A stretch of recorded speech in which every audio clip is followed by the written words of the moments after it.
تمام احباب دوست بزرگوں کو مبارکباد پیش کرتا ہوں کہ اللہ تعالیٰ نے ہمیں یہ سعادت نصیب فرمائی ہے، اور دعا کرتا ہوں کہ اللہ ہمیں ہر سال جب تک ہماری زندگی ہے ہمیں اسی طرح قرآن سننے اور سنانے کی توفیق عطا فرمائے۔ واجب الاحترام، جب کسی انسان کو کسی سے محبت ہوتی ہے، جب اس سے جدائی ہوتی ہے تو اس کو تکلیف اور دکھ ضرور ہوتا ہے۔ جن لوگوں نے قرآن سے محبت کی، آخر جب وہ ختم ہو رہے ہیں اس کو تکلیف اور دکھ ہونا ہے۔ اسی طرح جب انسان کا ماں باپ دنیا سے جاتا ہے، بہن بھائی یا کوئی دوست عزیز اقارب اور رشتے دار دنیا سے جاتے ہیں، اس کو تکلیف ہوتی ہے، درد ہوتا ہے۔ وہ کیوں ہوتا ہے؟ اس کو محسوس ہوتا ہے۔ تو اسی طرح میرے عزیزوں، جس کو قرآن سے محبت ہو، جب قرآن جاتے ہیں تو ضرور تکلیف اور دکھ ہوا ہوتا ہے۔ یہ اللہ تعالیٰ کا شکر کرنا چاہیے کہ اللہ نے ہمیں حضور علیہ الصلوۃ والسلام کی امت میں پیدا کیا، اور پیدا کرنے کے بعد ایک ایسی کتاب عطا کی ہے کہ جو اللہ نے کسی امت کو عطا نہیں کی۔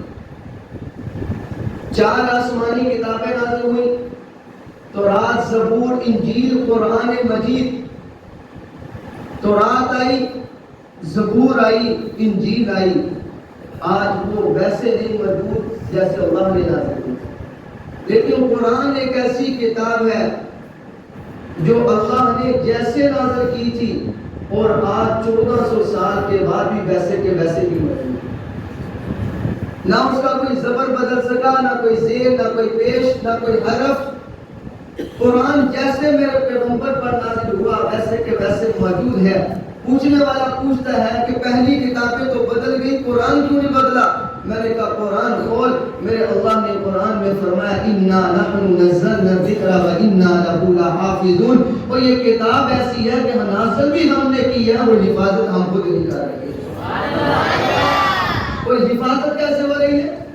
یہ ابھی آپ نے دیکھا، یہ چھوٹے چھوٹے بچے قرآن کی تلاوت کرتے ہیں، قرآن سینوں میں محفوظ ہے۔ یہ اللہ نے حضور کی امت کے کچھ خاص لوگ ہیں جن سے یہ کام کیا، جن کو اللہ نے اس کام کے لیے چنا۔ دیکھیں، ہر بندہ کسی نہ کسی کام کے لیے چنا جاتا ہے اور اس کی اس کام میں ویلیو ہوتی ہے۔ تو یہاں پہ اللہ نے قرآن کے لیے جس کو چنا اسے حافظ قرآن کہتے ہیں۔ کہتے کتابوں میں جو افضل ہے اسے قرآن کہتے ہیں، کتابوں میں جو افضل ہے اسے قرآن کہتے ہیں۔ اسے جس نے اتارا اسے رحمان کہتے ہیں۔ سجا لے اپنے سینے میں جو اس کو، سجا لے اپنے سینے میں جو اس کے 30 پاروں کو، زمانے بھر میں اس کو حافظ قرآن کہتے ہیں۔ زمانے بھر میں اس کو حافظ قرآن کہتے ہیں۔ میرے نبی علیہ الصلوۃ والسلام 1400 سال قبل فیصلہ کر کے گئے، فرمایا خیرکم من تعلم القرآن وعلمہ۔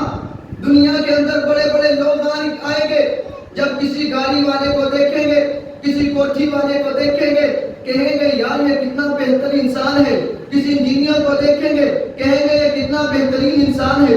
ڈاکٹر کو دیکھیں گے، کہیں گے یہ کتنا بہترین انسان ہے۔ لیکن 1400 سال پہلے میرا نبی فرما گیا خیرکم من تعلم القرآن وعلمہ۔ اور دنیا کے لوگوں، میرے پیغمبر نے بتایا کہ دنیا کے اندر اگر کوئی بہتر ہے وہ قرآن سیکھنے والا اور قرآن کو سکھانے والا ہے۔ ڈاکٹر بہتر، نہ انجینئر بہتر، نہ کار کوٹھی والا بہتر، نہ کوئی وزیر بہتر، نہ کوئی مشیر بہتر، نہ کوئی صدر بہتر۔ میرے پیغمبر نے 1400 سال پہلے اٹل فیصلہ کر دیا ہے۔ اگر آج کوئی کہتا ہے کہ میں بہتر ہوں تو میں کہتا ہوں کہ کوئی نہیں کہہ سکتا۔ وہ اپنی جگہ کہتا ہوگا ٹھیک ہے کہ وہ بہتر ہے، لیکن میرے نبی کا فرمان ہے کہ قرآن والا بہتر ہے، قرآن والا بہتر ہے۔ لیکن یہ بھی بات یاد ہے، قرآن صرف حافظ قرآن کو نہیں اللہ نے دیا، یہ سب گھروں میں موجود ہے، سب کے گھروں میں موجود ہے۔ جو اس کو اپنے سینے میں لگائے گا، سینے کے ساتھ لگائے گا، صبح کو اٹھ کر قرآن کو پڑھے گا، وہ بہتر ہو جائے گا۔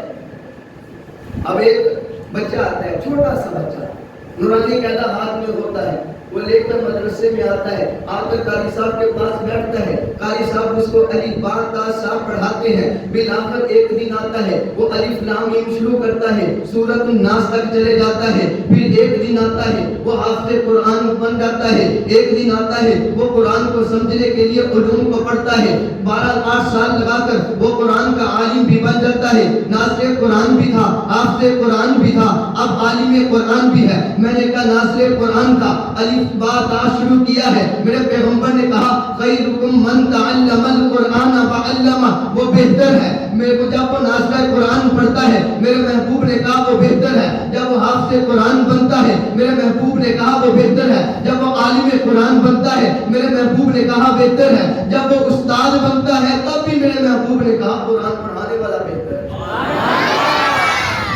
قرآن تو ہمارے گھروں میں موجود ہے، یہ صرف حافظ قرآن عالم قرآن کی شان نہیں، جو اس کو قرآن کو کھولے گا اللہ کے نبی نے فرمایا وہ بہتر ہے۔ اب ایک بندہ ہے وہ صبح کو کاروبار کرنے کے لیے جاتا ہے، وہ صبح کو اگر سورہ یاسین پڑھ کے جائے تو میرے رب نے کہا ہے سورہ یاسین پڑھنا تیرا کام ہے، پورا دن تیرے کاموں کی مدد کرنا تیرے رب کا۔ تو اللہ نے یہ ایسی کتاب دی ہے جو کتاب بھی افضل ہے، اعلیٰ ہے، اجمل ہے، اکمل ہے، جس پر اتاری ہے وہ بھی اعلیٰ افضل اکمل اجمل ہے۔ میں نے کہا دیکھ قرآن ایک کتاب ہے جو قرآن بن کر آئی، جس پر اللہ نے اتارا وہ صاحب قرآن بنا، اللہ نے قرآن اتارا، قرآن عظیم ہے، صاحب قرآن بھی عظیم ہے، قرآن اکمل ہے، صاحب قرآن بھی اکمل ہے، قرآن اجمل ہے، صاحب قرآن بھی اجمل ہے، قرآن خوبصورت ہے، جس پر نازل ہوا وہ بھی خوبصورت ہے، قرآن کمال ہے، صاحب قرآن کمال ہے، قرآن نور ہے، صاحب قرآن نور ہے، قرآن ہدایت ہے، صاحب قرآن ہدایت ہے، قرآن روشنی ہے، صاحب قرآن روشنی ہے، قرآن فصیح ہے، صاحب قرآن فصیح ہے، قرآن بلیغ ہے، صاحب قرآن بلیغ ہے، قرآن ہدایت ہے، صاحب قرآن ہدایت ہے، قرآن کالی سطروں والا ہے، صاحب قرآن کالی زلفوں والا ہے، قرآن کو پڑھنے والا حافظ قرآن ہے، صاحب قرآن کو پڑھنے والا صحابی رسول ہے، قرآن کو پڑھنے والا عالم قرآن ہے، حافظ قرآن ہے، قاری قرآن ہے، صاحب قرآن کو پڑھنے والا ابو بکر صدیق ہے، عمر ہے، عثمان ہے، علی ہے، 1,44,000 صحابہ کی جماعت ہے۔ میں نے کہا قرآن کتاب اللہ ہے، صاحب قرآن محمد الرسول اللہ۔ قرآن بھی اعلیٰ ہے، صاحب قرآن بھی اعلیٰ ہے، جس پر اتاری گئی وہ بھی اعلیٰ ہے۔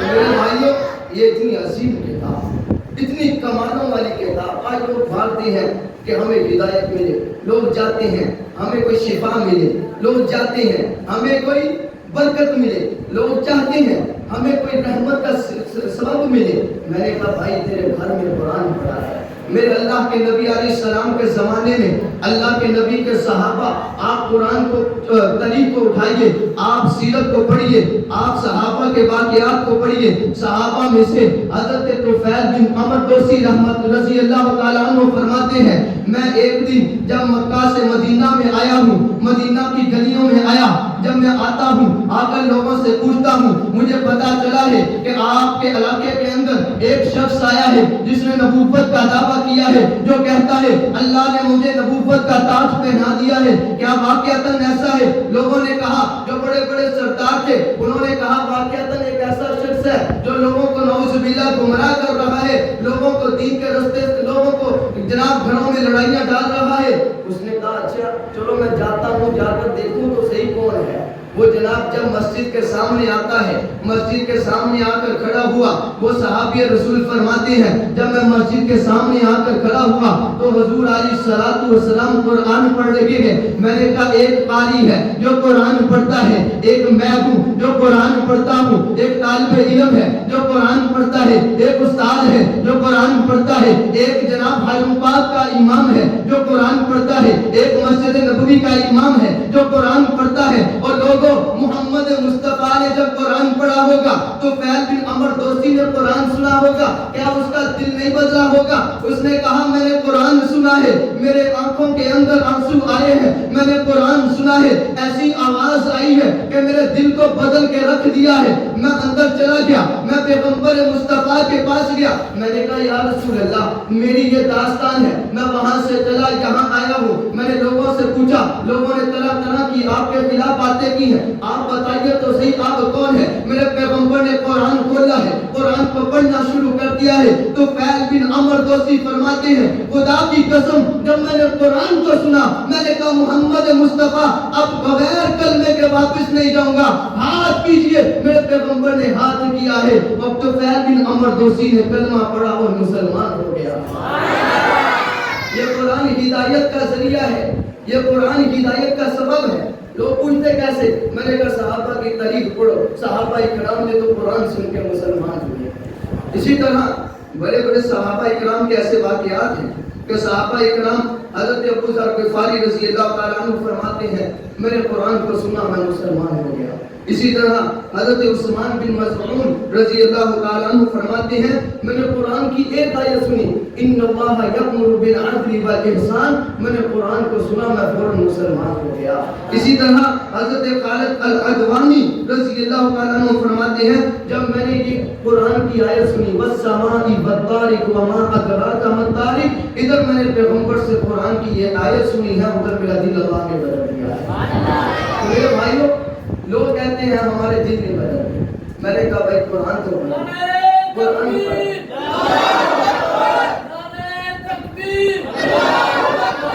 قرآن اس میں اللہ نے فرمایا وَنُنَزِّلُ مِنَ الْقُرْآنِ مَا هُوَ شِفَاءً وَرَحْمَةً، یہ قرآن شفا ہے، یہ قرآن ہدایت کا ذریعہ ہے، یہ قرآن رحمتوں اور برکتوں کو لے کر آیا ہے۔ تھوڑے وقت میں انشاءاللہ یہ آپ کے سامنے باتیں رکھتا ہوں کہ اللہ نے قرآن کو رحمت کیسے بنایا۔ ایک بابا جی تھے، وہ فرماتے ہیں کہ نہ میرا دل بڑا کرتا تھا کہ میں قرآن کو سیکھ جاؤں، بڑی مجھے طلب تھی، فرمایا کہ میں نا ایک کلاس لگی ہوتی میں کونے میں آ کر بیٹھ جاتا، آ کر جب میں بیٹھتا تو فرمایا کہ میں دیکھتا اور مولوی صاحب سے ملتا کہ مجھے قرآن سکھاؤ، مولوی صاحب نے بھی زور لگایا کہتا مجھے پھر بھی قرآن مل جائے، لیکن میرے دل کی طرف تھی اللہ اس وقت تک نہیں جاؤں گا جب تک تو مجھے قرآن کی دولت نصیب نہیں آ گیا۔ فرمایا کہ میں روزانہ وہاں آ کر بیٹھ جاتا، فرمایا ایک دن ایسا ہوا کہ قاری صاحب کلاس میں نہیں تھے اور طالب علم نے قرآن پڑھنا شروع کیا تو قرآن میں غلطی کر گیا۔ اب بابا جی بیٹھے، بابا جی نے کہا بھائی تو غلط پڑھ رہا ہے، توجہ کرنا۔ بابا جی نے کہا کہ آپ غلط پڑھ رہے ہو، طالب علم نے کہا بابا جی آپ تو قرآن سیکھنے کے لیے آئے تو آپ تو ہمیں سکھانے لگ گئے ہیں۔ تو ایک دن گزرا، طالب علم نے استاد کو بتایا، استاد جی ایسے ایسے بابا جی نے کیا۔ استاد نے کہا کہ جو اب دوبارہ میں بھیجتا ہوں آپ بابا جی کے پاس بیٹھ کر قرآن کو شروع کرنا، پتہ چل جائے گا بابا کو یاد ہے کہ نہیں۔ فرمایا کہ پھر وہاں بیٹھے قرآن کو پڑھنا شروع کیا، جب قرآن پڑھتا گیا جہاں غلطی کی بابا نے روک لیا، بابا کہتا رک جا تو قرآن غلط پڑھ رہا ہے۔ استاد نے کہا کہ بابا جی کو لے کے آؤ، بابا جی کو بلایا، بابا جی سے پوچھا بابا جی قرآن کیسے یاد کر لیا؟ اس نے کہا راز کی بات ہے دل بتاؤں گا، تھوڑی سی بات ان سے کی، انہوں نے بتا دیا۔ کیا بتایا؟ کہتا ہے کہ بھائی میں نے پڑھا تھا، سنا تھا کہ اللہ نے فرمایا قرآن جہاں پڑھا جاتا ہے وہاں پر اللہ کی رحمتیں آتی ہیں۔ کہتے ہیں میں نے سنا تھا، توجہ کرنا، کہتے ہیں میں نے سنا تھا کہ اللہ کی رحمتوں کا نزول ہوتا ہے اور گھروں میں قرآن پڑھو گے اللہ کی رحمتیں آئیں گی، مدرسوں میں پڑھو گے اللہ کی رحمتیں آئیں گی، مسجد میں پڑھو گے اللہ کی رحمتیں آئیں گی، دکان میں پڑھو گے اللہ کی رحمتیں آئیں گی، فیکٹری میں پڑھو گے اللہ کی رحمتیں آئیں گی۔ کہتے ہیں میں نے جب دیکھا اللہ نے مجھے ایسی دولت دی کہ اب میں دیکھ رہا ہوں کہ کہاں کہاں اللہ کی رحمتیں اترتی ہیں۔ کہتے ہیں یہاں بچے قرآن پڑھ رہے تھے، قرآن ایک بچہ پڑھتا پڑھتا جب اس نے تھوڑی سی غلطی کی اللہ نے اپنی رحمت کو روک لیا، رحمت کو روکا۔ میں سمجھ گیا بچے نے غلطی کی ہے، میں نے بچے کو کہا بچے دوبارہ پڑھ، بچے نے صحیح پڑھا، پھر اللہ کی رحمتوں کا نزول شروع ہو گیا۔ کہتے ہیں کہ دوبارہ رحمتوں کا نزول شروع ہوا۔ اب استاد کہتے ہیں کہ بابا جی کمال ہو گیا کہ واقعتاً اللہ نے معجزہ دکھا دیا، کرامت دکھا دی، اللہ نے دنیا والوں کو دکھا دیا کہ قرآن رحمتوں کو لے کر آتا ہے۔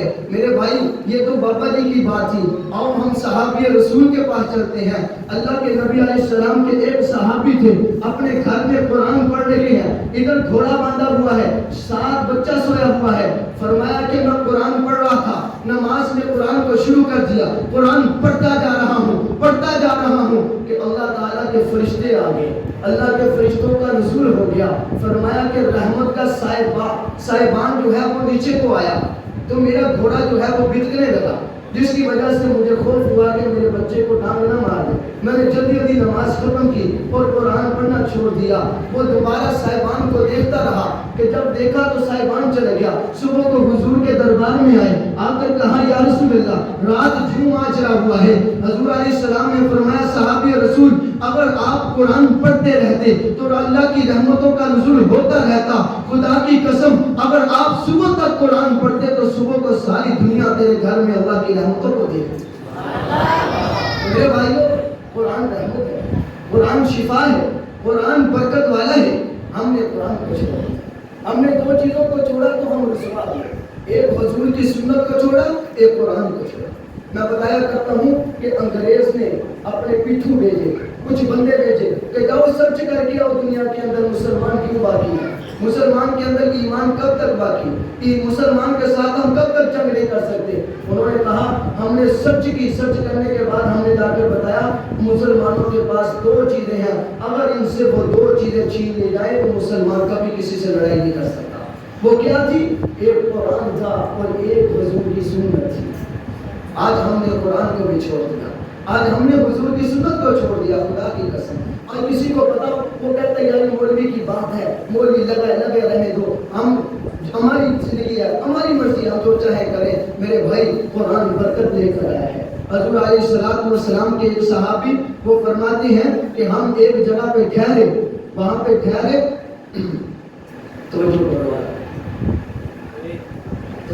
تھوڑا وقت تسلیاں دی جا رہی ہے۔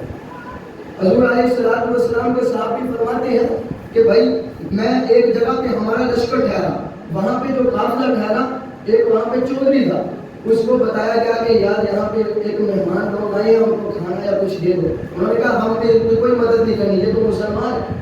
وہ اللہ کا کرنا ایسا ہوا راتوں رات اس کو کسی سانپ نے ڈس لیا، اور جب سانپ نے ڈسا اب جناب وہ کہتے کہ یہ مولوی صاحب کو بلا کے لاؤ۔ مولوی صاحب کو بلایا گیا، وہ صحابہ کے پاس آئے، صحابہ کو کہا بھی کسی کو دم آتا ہے کرنا؟ ایک صحابی نے کہا مجھے آتا ہے، مجھے لے کر چلو۔ بھائی لے کر گئے، وہاں پہ جب پہنچے تو صحابی رسول نے فرمایا اس وقت تک دم نہیں کروں گا جب تک میرے ساتھ طے نہیں کرے گا۔ کیا دے گا؟ اس نے کہا کہ بھائی میں جو کہوں گا میں دوں گا۔ وہ صحابی رسول تھے، اس نے کہا بھائی ہمیں دنیا کی لالچ نہیں ہے، ہم دم کرے گا۔ انہوں نے دم کیا، کیسے دم کیا؟ فرمایا کہ سورۃ الفاتحہ پڑھ کے پھونک ماری، اللہ نے سانپ کا اثر ہی ختم کر دیا۔ قرآن شفا ہے، قرآن کہتا ہے میں شفا ہوں۔ لوگ کہتے ہیں کہ مولوی صاحب شفا کیسے آئے گی؟ سورۃ الفاتحہ پڑھو، قرآن کی سورۃ الفاتحہ کا ایک نام سورۃ الشفا ہے۔ جو سورۃ الفاتحہ کو 7 مرتبہ پڑھ کے اپنے اوپر دم کرتا ہے اللہ تعالیٰ اس کی بیماری کو دور کر دیتا ہے۔ تو فرمایا صحابی رسول کو، پھر اس نے 30 بکریوں کا ریوڑ صحابی کو دیا۔ میں نے کہا صحابی اور رسول نے یہ بھی ثابت کر دیا کہ قرآن برکت ہے۔ کوئی لوگ کہتے ہیں نا کہ مولوی صاحب بچے کو قرآن پڑھائیں گے، کھائے گا کہاں سے؟ میں نے کہا جب مولوی وہ قرآن والا مولوی بن جاتا ہے پھر لوگ کہتے ہیں کھاتا وہ۔ میں چھوٹا تھا، ہم 12 سال ایک محلے سے گزرتے تھے، وہاں کا جو جنرل کونسل تھا وہ میں جب بھی جانا وہاں سے جانا، اس نے کہا یار ادھر آ، بچے نے کہتا کہ یار یہ کیا مسئلہ ہے، روزانہ چھاپڑ پکڑا ہوا یہاں سے چلے جاتے ہو، ہفتے بعد آ جاتے ہو، پھر مہینے بعد ہم مدرسے سے گھر میں آتے تھے۔ وہ کہتا ہے کہاں جاتے ہو؟ میں نے بتایا مدرسے میں جاتے ہیں، وہیں رہتے ہیں، وہیں کھاتے ہیں، وہیں قرآن پڑھتے ہیں۔ اس نے کہا قرآن پڑھ کے کیا کرے گا؟ میں نے کہا مولوی بنوں گا، عالم بنوں گا۔ اس کے بعد کہتا ہے کیا کرے گا؟ میں کہا میرا اللہ ہمیں قرآن کی دولت دے گا، وہ تجھے جنرل کونسل دے گا، جب تم مرے گا تیرا نام و نشان ختم ہو جائے گا، جب میں مروں گا تو میرے نعرے وہاں بھی لگیں گے، وہ یہاں بھی لگیں گے، میں حافظ قرآن بنوں گا، قرآن کا عالم بنوں گا۔ اس نے کہا اچھا پھر کھائے گا کہاں سے؟ میں نے کہا میرا نبی نے پوری زندگی کیا کیا ہے؟ کہتا قرآن پڑھایا۔ میں نے کہا صحابہ نے کیا کیا؟ اہل بیت نے کیا کیا؟ کہتا قرآن پڑھایا۔ میں نے کہا انہوں نے کہاں سے کھایا؟ بھائی جہاں سے اللہ نے ان کو رزق دیا وہاں سے ہمیں بھی دے گا، تو اللہ دے رہا ہے۔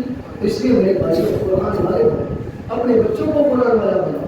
یہ قرآن کی دولت اللہ کے ہمارے استاد محترم کہا کرتے تھے اللہ تعالیٰ ان کو جنت الفردوس میں اعلیٰ مقام نصیب فرمائے۔ وہ فرمایا کرتے تھے پورے علاقے میں سے، پورے محلے میں سے، پورے ایک خاندان میں سے اللہ نے تمہیں قرآن کے لیے چنا، تمہارے بھائیوں میں سے تمہیں چنا، کسی اور کو نہیں اللہ نے چن لیا۔ کوئی قرآن کے لیے اللہ خود چنتا ہے، کام کے لیے تو ہم چنتے ہیں لوگوں کو، قرآن کے لیے اللہ چنتا ہے۔ تو جس کو اللہ چن لے کیا اس کو اللہ نہیں دے گا؟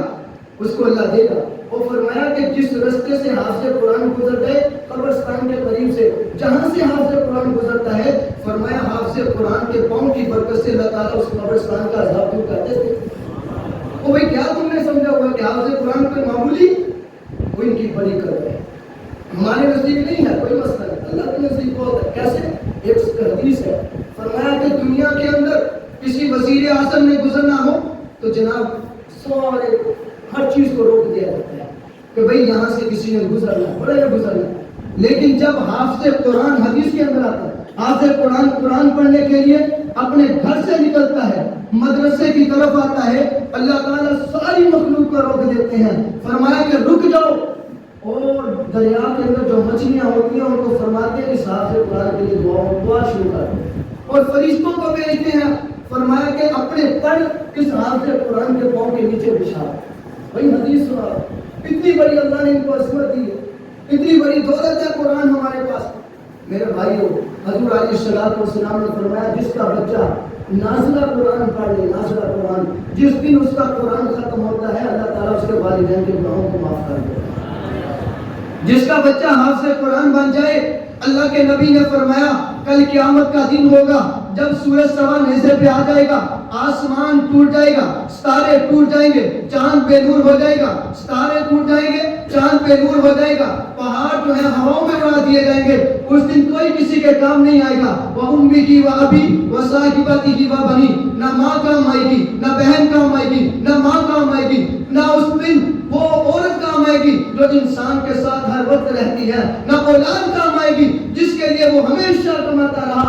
اللہ کے نبی علیہ السلام نے فرمایا وہ ایسا دن ہوگا جس دن اگر کوئی کام آئے گا تو وہ قرآن کام آئے گا۔ جب انسان خطرے میں ہوگا، اللہ کے نبی علیہ السلام نے فرمایا اللہ تعالیٰ قرآن کو خوبصورت حسین شکل میں بھیجے گا، قرآن آئے گا آپ کو اس کی حفاظت کرنا شروع کر دے گا۔ یہ سورۃ الملک، اللہ کے نبی علیہ السلام نے فرمایا رات کو پڑھ کے سویا کرو، سورۃ الملک پڑھ کے سویا کرو۔ میرے بھائی 2 رکوع ہے، خدا کی قسم 2 رکوع، کتنا بڑا آسان میرے حضور نے کام کر دیا۔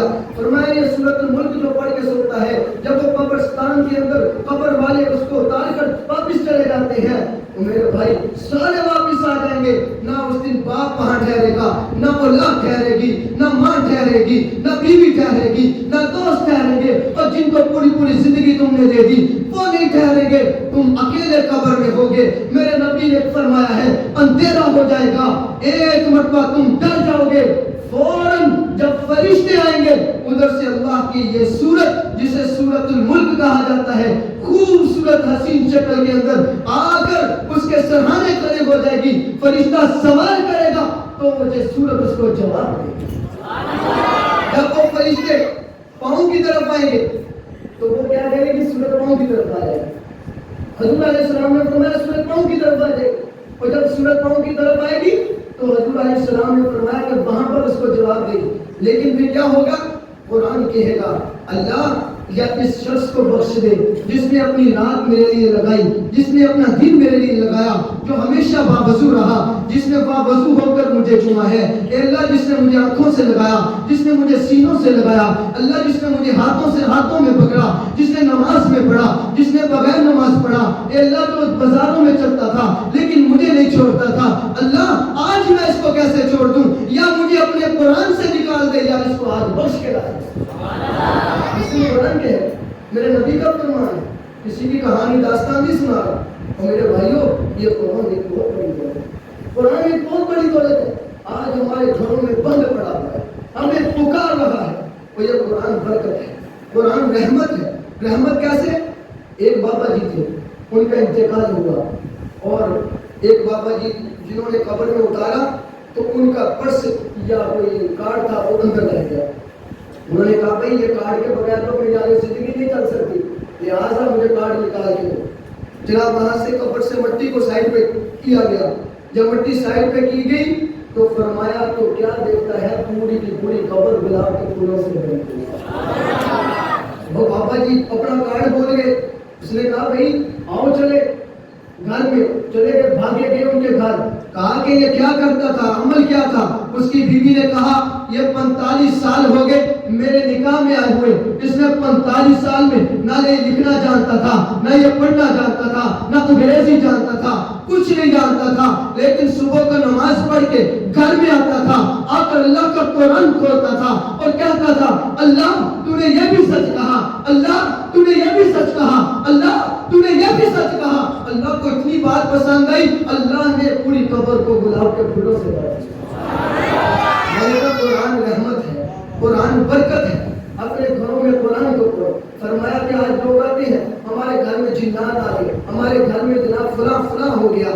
میرے نبی علیہ الصلوۃ والسلام نے فرمایا ہے, فرمایا لا تجعلوا بیوتکم مقابر, اپنے گھروں کو قبرستان نہ بناؤ. صحابہ کرام نے فرمایا یا رسول اللہ گھروں کو قبرستان کیسے؟ اللہ کے نبی علیہ السلام نے فرمایا قبرستان کے اندر جنات ہوتے ہیں, قبرستان میں شیاطین ہوتے ہیں. تم جب اپنے گھروں میں قرآن نہیں کھولو گے تو پھر تمہارے گھروں میں شیاطین بھی آئیں گے, جنات بھی آئیں گے. اور حضور علیہ السلام نے فرمایا جس گھر میں سورۃ البقرہ کی ابتدا ہو جاتی ہے, جس گھر میں سورۃ البقرہ پڑھی جاتی ہے, اس گھر سے شیاطین اور جنات بھاگ جاتے ہیں. قرآن حدیث میں بھاگنے کا لفظ ہے, جانے کا نہیں کہ چلے جاتے ہیں.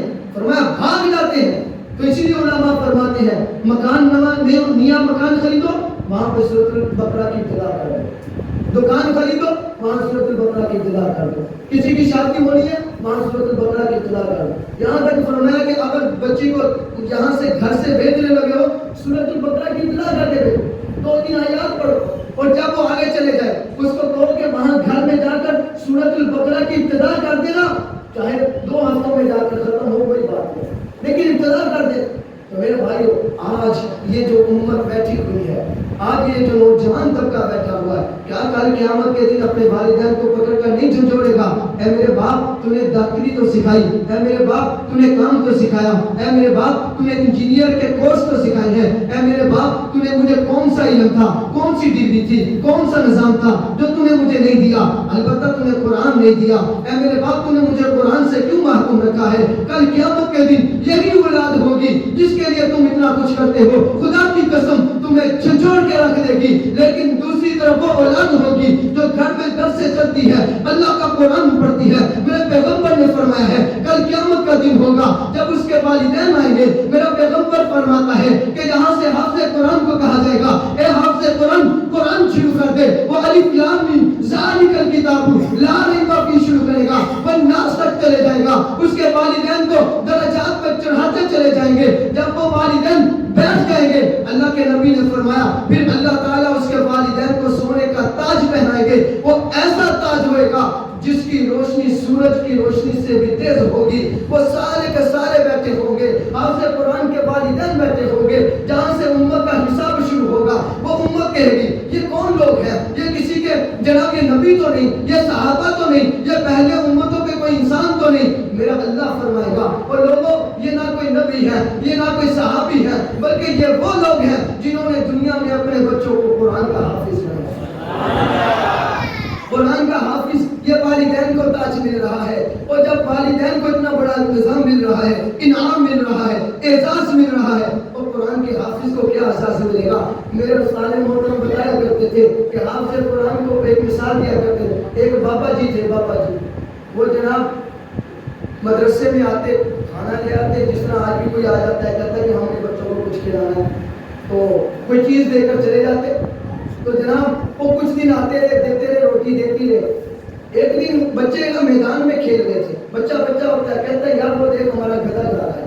بچوں نے ایسے کہہ دیا, اس کو بڑا غصہ آیا. اس نے کہا بھائی میں تو ان کے لیے اتنا کچھ کرتا ہوں, یہ کیسے بچے آئے, انہوں نے مجھے کیا کہہ دیا, مجھے کھوتا بنا دیا. وہ جناب اس سے کہنا کل تو روٹی کوئی نہیں ہے مدرسے میں. مولوی نے کہا کہ چلے گا, مولوی صاحب نے کہا کوئی بات نہیں, ہم انتظام کر لیں گے, اللہ کر دیں. وہ رات کو سویا, رات کو سویا, خواب دیکھا. کیا خواب دیکھتا ہے؟ فرمایا کہ خواب دیکھا کہ محشر کا میدان لگا ہوا ہے, سارے کے سارے حساب و کتاب میں مشغول ہیں, پسینہ پسینے ہو چکے ہیں سارے انسان. فرمایا تو اسی وقت اللہ نے آرڈر دے دیا یہ جو شخص ہے نا اس کو جہنم میں پھینک دیا. کہتے اب فرشتے آگے, انہوں نے مجھے گھسیٹنا شروع کر دیا اور مجھے جناب جہنم کی طرف لے کر جا. کہتے میں جا رہا تھا, وہ جو بچے جن کو میں روٹی کھلاتا تھا وہ اللہ کے عرش کے سائے کے نیچے کھیل رہے تھے, جن کو حافظ قرآن کہا جاتا ہے. کہتے ہیں میں نے دیکھا وہ عرش کے نیچے کھیل رہے ہیں. انہوں نے جب مجھے دیکھا انہوں نے کہا یار وہ کھوتا مارا جا رہا ہے, اس کو پکڑو جلدی کرو, وہ ہمارا گدھا جا رہا ہے. کہتے ہیں کہ وہ میرے پاس ہے, انہوں نے میری ٹانگیں پکڑی. اب ادھر سے فرشتے کھینچ رہے ہیں, ادھر سے وہ کھینچ رہے ہیں. اب جناب لڑائی شروع ہو گئی.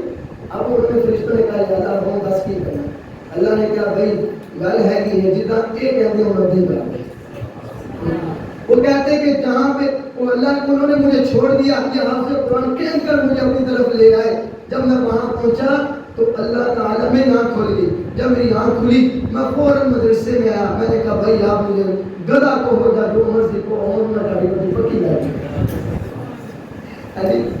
تو یہ دیکھیں یہ قرآن کی برکت ہے میرے عزیزوں, قرآن کی برکت. قرآن کے اندر اللہ نے فرمایا کہ تمہارے اخلاق بھی اعلیٰ ہونے چاہیے, تمہارے اخلاق بھی اعلیٰ ہونے چاہیے. اور قرآن کے اندر اللہ تعالیٰ نے فرمایا ہے اخلاق بہتر ہونے چاہیے.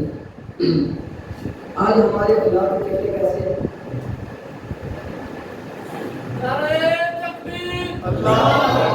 اللہ نے فرمایا کہ اخلاق اعلیٰ, اخلاق اعلیٰ ہو, ویسے ہو جیسے حضور و صحابہ کے اخلاق ہیں. انک لعلی خلق عظیم, اللہ کے نبی کے اخلاق بہت بہتر تھے. فرمایا کہ صبر کرو. یہ قرآن ہم نے سنا تو ہے, اس کی چھوٹی چھوٹی باتیں آپ کے سامنے کر کے بس انشاءاللہ دعا کرتی ہیں. توجہ کرنا میرے بھائی, ہم مسجد میں آتے ہیں, ہم نماز پڑھنے کے لیے آتے ہیں, اپنے اعمال ضائع کرنے کے لیے آتے ہیں. ہم اپنے اعمال ضائع کرنے کے لیے آتے ہیں, نماز پڑھنے کے لیے. ایک تو وہ ہے جو ہماری کارگزاری آپ کے سامنے ہے, ایک آپ کی کارگزاری ہمارے سامنے ہے پورے مہینے کی.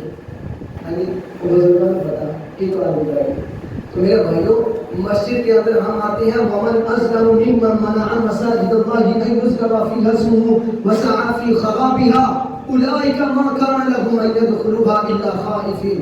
اللہ نے فرمایا کچھ لوگ مسجدوں میں ایسے بھی آتے ہیں جو مسجدوں کے ماحول کو خراب کرنے کے لیے آتے ہیں. اور آگے کیا فرمایا لہم فی الدنیا خزی ولہم فی الآخرۃ عذاب عظیم. اللہ نے قرآن میں فرمایا ہے کہ ان کو میں دنیا میں بھی ذلیل کرتا ہوں, آخرت میں بھی ذلیل کروں گا. دنیا میں بھی ذلیل کروں گا, آخرت میں بھی ذلیل کروں گا. میرے بھائی, اب ہماری نمازیں یہاں ہوتی تھی, تراویح ہوتی تھی, وہاں پہ پیچھے نوجوان تک کا کیا کرتا ہے, کبھی کسی کی ٹانگ کھینچ رہی, کبھی جناب کسی کو دھکا مل رہا ہے. یہ سارے کے سارے, میں قرآن پڑھا رہا ہوں تو قرآن سنا رہا ہوں کہ قرآن ہمیں کیا کہتا ہے. اگر آپ کو تکلیف ہو اس کی معذرت, قرآن کی بات کر رہا ہوں کہ دیکھیں قرآن ہمیں کہتا ہے کہ تم مسجد کا ماحول خراب کرنے کے لیے آتے ہو یا مسجد کے ماحول کو بنانے کے لیے آتے ہو. اگر تم مسجد کے ماحول کو خراب کرو گے تو میں دنیا میں بھی ذلیل کروں گا, آخرت میں بھی ذلیل کروں گا. اگر تم دنیا کے اندر مسجد کے ماحول کو بناؤ گے, آباد کرو گے, میں تمہارے گھر کو جنت کو بھی آباد کروں گا. حضور علیہ السلام نے فرمایا جو مسجد میں آ کر شور شرابہ کرے, مسجد میں آ کر لا یعنی گفتگو کرے, دنیاوی گفتگو کرے, اللہ کے نبی علیہ السلام نے فرمایا اس کی نیکیاں ایسے ضائع ہوتی ہیں جیسے لکڑی جو ہے, آگ جو ہے وہ لکڑی کو کھا جاتی ہے. ہم خود اپنا اندازہ کریں, اپنے سینوں میں جھک جائیں اور دیکھیں کہ ہم نے پورے مہینے کے اندر کیا کچھ نہیں کیا. ہم نے مسجد کا ماحول کیسے خراب کیا. حضرت عمر رضی اللہ تعالیٰ عنہ ایک مرتبہ مسجد میں کھڑے تھے, دو دیہاتی آئے, انہوں نے آ کر مسجد میں اونچا بولے, تھوڑا سا اونچا بولے, شور شرابہ کیا. حضرت عمر رضی اللہ تعالیٰ عنہ نے فوراً ایک بندے کو بھیجا, اس کو لے کر آؤ. دونوں آئے, فرمایا تم کہاں سے آئے, انہوں نے بتایا ہم ایک فلاں گاؤں سے آئے. فرمایا تم گاؤں والے ہو, اگر تم مدینہ والے ہوتے, شہر والے ہوتے, میں تمہیں بہت سخت سزا دیتا. اور بھائی میرے حضور علیہ السلام کی مسجد نبوی میں اگر کوئی کھڑا ہو کر اونچا بولتا ہے تو اللہ فوراً قرآن نازل کر کے کہتا ہے اگر تم حضور علیہ السلام کے سامنے اونچا بولو گے ان تحبط اعمالکم وانتم لا تشعرون, تمہارے اعمالوں کو میں ضائع کر کے رکھ دوں گا. یہ کیا حضور کا مسئلہ نہیں؟ یہ جو جہاں پہ کھڑا ہو کر قرآن پڑھاتا ہے وہ حضور کا قرآن نہیں ہے, وہ اللہ کی طرف سے نازل شدہ نہیں ہے. بھائی قرآن تو ہمیں کہتا ہے کہ اپنے اخلاق بہتر کرو, عمل والے بن گئے. عمل والے ہم تب بھی بنیں گے جب آ کر ہم ایک ماحول بنیں گے, یا اگر ہم خراب کریں گے. خدا رہا اگر ہم نے کسی نے بھی ایسا عمل کیا ہے, میں اس لیے بات کر رہا ہوں کہ آج شاید شب قدر کی رات ہے اور اللہ تعالیٰ نے معافی کا اعلان کرنا ہو, ہمارے لیے یہ عمل رکاوٹ نہ بن جائے. تو اس لیے یہ کہنا چاہتا ہوں کہ میرے عزیزوں, آپ ابھی اللہ سے معافی مانگیں کہ اللہ ہم سے پورے مہینے میں یہ جو کوتاہی ہوگی آئندہ کبھی یہ کوتاہی نہیں کروں گا. اگر کرو گے, اگر دل میں یہ بھی ہوا کہ ہم کریں گے تو پھر معافی نہیں ملے. اور دوسرے نمبر پہ یہ بات یاد رکھیں, مسجد کے اندر اگر کوئی ایسا مسئلہ بن جاتا ہے, کوئی معاملہ بن جاتا ہے جو انسان کی طبیعت کے خلاف عمل ہوتا ہے, جو انسان کی طبیعت کے خلاف عمل ہوتا ہے, تو انسان کو کوشش کرنی چاہیے. سب سے پہلا عمل یہ ہے کہ اس انسان کو سائڈ پہ بٹھا کر سمجھانا چاہیے. اگر آپ نہیں سمجھا سکتے, ہم موجود ہیں, آپ مجھے بتائیں. دیکھیں سب سے پہلے امام کا ہاتھ ہوتا ہے. آپ امام کو بتائیں کہ فلاں فلاں پتہ ہے مجھے اس سے یہ میری طبیعت کے خلاف کام کر رہا ہے, تو انشاءاللہ ہم ضرور اس کو سمجھائیں گے. اور ہمیں امید ہے کہ جو انشاءاللہ ہماری بات ایک مرتبہ سن جائے گا وہ سمجھ بھی جائے گا انشاءاللہ. تو اس لیے میرے عزیزو, یہ مسئلے جو ہوتی ہیں یہ ماحول کو خراب کرنے کے لیے نہیں ہوتے. اور دیکھیں اگر آپ کی طبیعت کے خلاف کام ہو بھی گیا تو آپ برداشت کریں. میرے پیغمبر علیہ السلام کا ہم نام لیتے ہیں. میرا پیغمبر مکہ کی وادی میں گیا, وہاں میرے پیغمبر پر پتھر برسائے گئے. طائف کی وادی میں گیا, وہاں میرے پیغمبر علیہ السلام کو دھکے ملے, خون میرے پیغمبر علیہ السلام پر پتھر برسائے گئے. میرا پیغمبر لہو لہان ہو گیا. میرے پیغمبر علیہ السلام کے جوتے بھی لہو لہان ہو جاتے ہیں. اوپر سے جبریل کو اللہ نے حکم دیا, جبریل جی یا رب جلیل جاؤ میرے پیغمبر کی مدد کرو نا. حضرت جبریل آئے, آ کے کہا یا رسول اللہ, اس بستی والوں نے آپ کو دھکے دیے ہیں, ان بستی والوں نے آپ کو مارا ہے, ان بستی والوں نے آپ کو لہو لہان کیا ہے. آپ حکم کریں میں دو پہاڑوں کے درمیان ان کو پیس کے رکھ دوں. میرا پیغمبر کہتا ہے اے جبریل, میں اپنے لوگوں کو ذبح کرنے کے لیے نہیں آیا, بلکہ شاید ان کی آنے والی نسل وہ میری بات کو سمجھ جائے. یہ میری بات کو سمجھ نہیں پائی. یہ میرے پیغمبر کا خلاف, میرے پیغمبر کی طبیعت کے خلاف کون سا عمل نہیں ہوا میرے بھائیوں. میرے پیغمبر علیہ السلام بازار سے گزرتے ہیں, عورت کوڑا پھینکتی ہے, کئی کانٹے بچھائے جاتے ہیں. مکہ کی وادی میں میرے پیغمبر علیہ السلام سجدے پہ گئے, وہاں پہ میرے پیغمبر پر اوجری ڈال دی گئی. حضرت فاطمہ الزہرا چھوٹی تھی, اس اوجری کو سائڈ پہ کر دیا. اتنی طاقت نہیں تھی کہ اس کو سائڈ پہ کر دیا. کون سے میرے نبی علیہ السلام پر تکلیف دے, کون سا مقام ہے جہاں پر میرے پیغمبر علیہ السلام کی طبیعت کے خلاف کوئی کام نہیں. یہ سب کے لیے بات ہے, گھروں میں ہو, فیکٹریوں میں ہو, ملوں میں ہو, دکانوں میں ہو, جہاں بھی تم ہو, اگر تمہارے مزاج کے خلاف کوئی کام ہو جائے تو اللہ کیا کہتا ہے, فصبر جمیل, تم صبر کرنا, واللہ المستعان علی ما تصفون. اللہ کی مدد نازل ہو جائے. وہی نہیں میرے پیغمبر کے لیے مدد نازل, اللہ نے پوری دنیا میں پوری قیامت کے لیے میرے پیغمبر کے نام کو روشن کر کے رکھا. انہوں نے تو مٹانا چاہا تھا. تو میرے بھائیوں, اگر ہماری طبیعت اور مزاج کے خلاف کوئی عمل ہو جائے تو ہمیں کوشش کرنی چاہیے کہ ہمیں صبر کرنا چاہیے. اور فرمایا وَإِذَا قُرِئَ الْقُرْآنُ فَاسْتَمِعُوا لَهُ وَأَنصِتُوا لَعَلَّكُمْ تُرْحَمُونَ. جہاں قرآن پڑھا جائے وہاں اپنی آوازوں کو اونچا کرو. تو خدا کے لیے مسجدوں کو بناؤ, مسجدوں کے امن کو بحال کرو, مسجدوں کے ماحول کو خراب نہ کرو. کوئی بھی ہو میرے عزیزوں, مسجد میں ہم 15 منٹ کے لیے 20 منٹ کے جاتے ہیں, اگر ہم اپنی نمازوں کو خراب کریں, ہم مسجد کے ماحول کو خراب کریں, تو اس سے اللہ ناراض ہوگا, اللہ راضی نہیں ہوگا. سارے کوشش کریں گے اور سارے گھروں میں قرآن کھلے گا. اب ایک بندے کو میں نے کہا قرآن شفا ہے, کہتا گھر میں تو قرآن پڑھا ہے, کبھی شفا تو نہیں. میں نے اس کو مثال دی, میں نے کہا بھائی دیکھ گھر میں بندوق پڑی ہو اور تو کہے کہ بندوق پڑی ہے اور دروازہ تو کھول کے سو جائے, اور تو کہے کہ چور آیا ہے اور بندوق خود ہی بتا دے. میں کہا نہیں بھائی. اور ہوا ایسے کہ جب چور آیا وہ کہتا ہے کہ بندوق بندوق بندوق, چور کو پتا چل گیا فلاں کونے میں بندوق ہے, اس نے اٹھائی, اس کے پاس نہیں تھی, اس نے کہا آ جاؤ میدان میں آئے. میں نے کہا بھائی وہ چلائے گا تو وہ مرے گا, ادھر قرآن کھولے گا تو شفا ہے. اور میرے بھائیوں, ہماری تو مثال یوں بن چکی ہے کہ ایک مولوی صاحب کی افطاری ہوتی تھی, آخری بار افطاری ہوتی تھی, وہ مولوی صاحب افطاری پہ جاتے, جناب ایک مرتبہ انہوں نے گھر والوں نے وہاں پہ پیسے رکھے تھے فریج پہ, وہ ہوا سے نیچے گر کے مولوی صاحب کیلے بیٹھے میں بیٹھے ہوئے, اور باقی 2 میاں بھی تھے وہ گھر میں تھے. اب جناب وہ مولوی صاحب نے پیسے اٹھائے, وہاں پہ فریج کے اوپر نا ایک کتاب پڑی تھی, اس میں رکھی. اب ہوا کیا, وہ میاں بیوی جو آئی, بیوی نے کہا میں نے یہاں پہ پیسے رکھے, مولوی اٹھا کر لے گیا. اس نے کہا کوئی بات نہیں, وہ پورا سال جناب مولوی صاحب کو ملتا تھا, لیکن ویسے نہیں ملتا تھا جیسے پہلے ملتا تھا. اب مولوی صاحب نے سال گزرا, اب دونوں میاں بیوی نے مشورہ کیا یار چلو مولوی کو ضرورت ہوگی, ہم ایسے کرتے ہیں دوبارہ اس کو تعلیم دعوت دیتے ہیں. وہ پہلے کی بات کر رہا ہوں, اب نہیں, اب تو اچھا. وہ جناب اس نے وہ مولوی صاحب کو بلا لیا, مولوی صاحب گھر میں آئے, مولوی صاحب کھانا پینا کھایا کرتے. مولوی صاحب یہاں ہمارے پیسے پڑے تھے تو آپ کو ضرورت تھی, آپ بتا کر کرے جاتے. مولوی صاحب کی آنکھوں سے آنسو نکل آئے. مولوی نے کہا اور میرے بھائی تم نے مجھے چور کہا, تم نے ڈاکو کہا ہوگا, خدا کی قسم مجھے تکلیف نہیں, لیکن تکلیف یہ ہے یہ کتاب کھول, یہ میرے پاس لے کر تو آ. وہ جب اٹھا کر لے کر آیا, مولوی نے قرآن کو کھولا ہے, وہاں پہ پیسے پڑے تھے. مولوی نے کہا مولوی بھائی تکلیف یہ ہوئی ہے قرآن پورا سال گھر میں نہیں کھلا, پورا سال گزر گیا گھر میں قرآن نہیں کھلا. پھر کہتے ہو برکتیں نہیں آتی, رحمتیں نہیں آتی, جادو نہیں جاتے, ٹونے نہیں جاتے, جنات گھر سے نہیں جاتے, شفا نہیں ملتی, ہدایت نہیں ملتی. بھائی تب ملے گی جب قرآن. اللہ نے قرآن میں کہا جو قرآن سے جڑ جاتا ہے اللہ اس کو بہت اونچا کر دیتا ہے.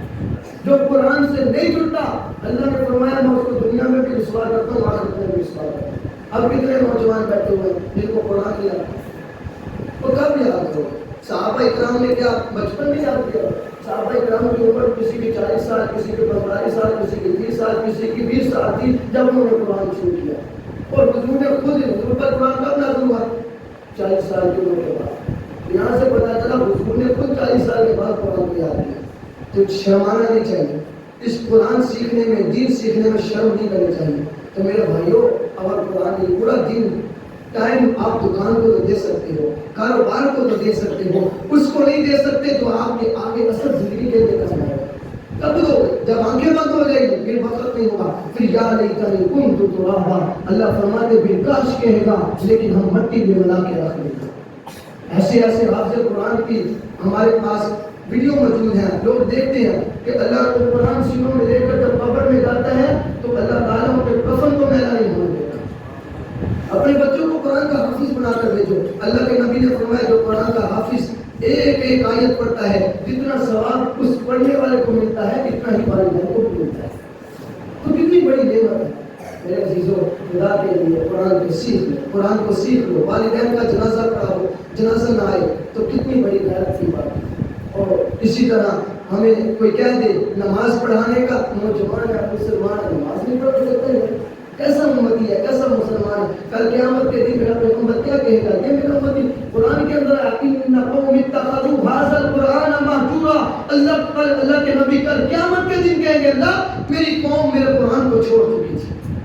قرآن میں ان قوم اتخذوا ھذا القرآن مہجورا. میں نے کہا یار نہیں پڑھ گیا تھا, نہ پڑھے. آپ قرآن کو کھولے, گھر کے اندر چوم کر سینے سے لگا کر پھر کام کرو. جب تم جاؤ گے تمہارا دل بھی ٹھنڈا ہو جائے گا, تمہارے کام میں بھی اللہ برکت ڈالے گا. اللہ ہمیں عمل کرنے کی توفیق عطا فرمائے. لیکن بات کرنے اور